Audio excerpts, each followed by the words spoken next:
ఒక్కొక్క టీవీ నుంచి ఒక్కొక్క పాట తీసుకొచ్చి తయారు చేశా. ఏ టీవీలో రాని ఛానల్స్ అన్ని మన టీవీలో వస్తాయి, చూసుకో. డాడీ గొర్రెలు వచ్చారు.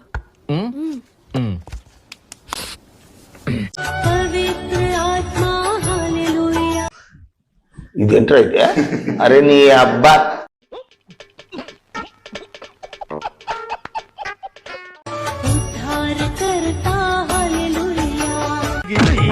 నీ ప్రొడ్యూసర్ని డైరెక్టర్ని మోసం చేసిన నన్ను కూడా మోసం చేద్దాం అనుకుంటున్నావు ఏంట్రా? నేనేం చేశాను సార్? కంగారు ఎంతురా, చెప్తాను కదా. రేయ్, దీని ఒరిజినల్ బాండ్రా. మీరేంటో మీ విధానాలు ఏంటో ఇప్పటికి నాకు అర్థం అవరో బాబు. నా జీవితానికి ఏదైనా అసంతృప్తి ఉందంటే అది ఇదే.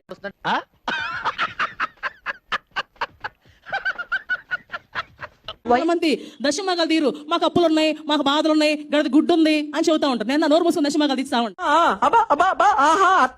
తీయకుండా పోవు అప్పులు ఉన్నది హేవా ఏడ్చుకో, బాత్రూంలోకి వెళ్ళి ఏడ్చుకో, కింద కూర్చొని ఏడ్చుకో, మంచం మీద పడుకుని ఏడ్చుకో, ముసుకేసుకుని ఏడ్చుకో. మంచి మంచి కట్టుబాట్లు సార్. ప్రవ్వా నా పని అయిపోతే నేను ఇంత ఇస్తా ప్రవ్వా, ఇది చేస్తా ప్రవ్వా అని చాలా మంది కమిట్మెంట్స్ ఇస్తారు. అందులో తప్పే ఉంది, అది ఆర్ట్. ఇచ్చిన తర్వాత డబ్బులు చేతిలో పడతాయి. డబ్బులు చేతిలో పడగానే అబ్బో ఈ ఖర్చులు ఉన్నాయే, ఏం చేద్దామంటావు మరి? ఆ ఖర్చులు ఉన్నాయే, అది ఉందే, ఇది ఉందే అని వస్తుంది. పోతారా రే, అట్లాంటి పనులు చేయబాకండి, నిజంగా పోతారు. అంటే డబ్బులు ఇవ్వకపోతే చంపేస్తాడా? ఎస్.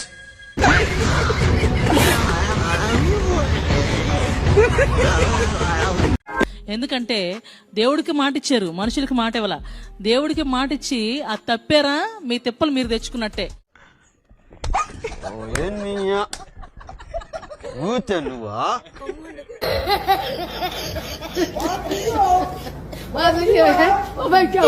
వెనకాల మీరు సపోజ్ 10,000 ఇస్తానని కమిట్ అయ్యారు అనుకో, ఇంటూ 4 40,000 ఎగిరిపోతాయి. In Jesus name.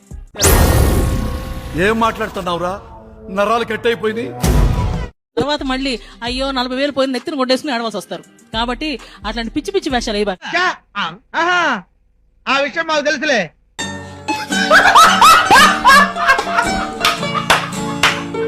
ముందెందుకు కమిట్మెంట్ ఇచ్చారు, ఎందుకు తప్పుతున్నారు? అడ్డమైన వేషాలు అయ్యిబాకండి. బాగా బరి తెగించావు. నీకెక్కలేదు, బరి తెగించింది. నేను ఏం చేస్తానో తెలుసా? ఏం చేస్తానో తెలుసా? ఏం చేస్తారు చెప్పనా? చెప్పు. చెప్తాను నీకు.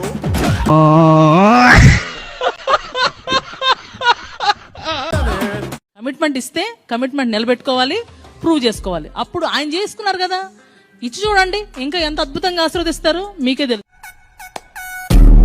మనం చేయని కూడా ఎంత స్ట్రాంగ్ గా చెప్పొచ్చని మిమ్మల్ని చూస్తేనే తెలుస్తుంది సార్.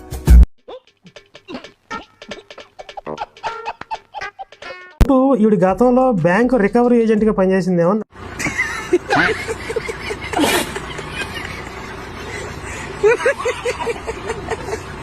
ఎట్లా వసూలు చేస్తుందో అండి. రే కడతావా? ఏంట్రా నాటకాలు ఎత్తనేంది? కట్టు. దేవుడికి లెక్క చెప్పాలి మామూలుగా. ఏంటండి అసలు ఇది వ్యాపారమా మతమా? అంటే అది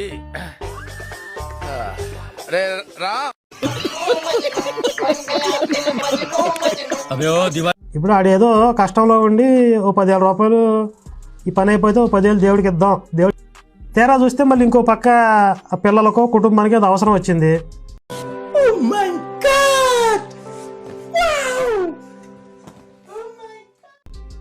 మరి ఈసారికి ఇవ్వలేకపోతున్నానే మాట ఇచ్చాను కానీ పరిస్థితి అనుకూలంగా లేదని చెప్పి ఇవ్వకపోతే దేవుడు పగబడతాడు వాడి మీద. కానీ మీరేంటో మీ విధానాలు ఏంటో ఇప్పటికి నాకు అర్థం అవరో బాబు. నా జీవితానికి ఏదైనా అసంతృప్తి ఉందంటే అది ఇదే. వీడు నాకు అంత ఇస్తా అన్నాడు, వీడు నాకు ఎంత ఇస్తా అన్నాడు, వీడు ఇవ్వలేదు, వీడి సంగతి చూడాలి. అరే పేతురు వీడి సంగతి చూడరని చెప్పి పంపిస్తాడు అనమాట.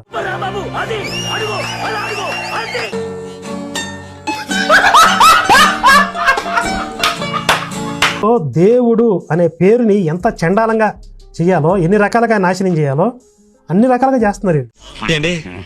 తెలియక అడుగుతున్నాను. ఇదో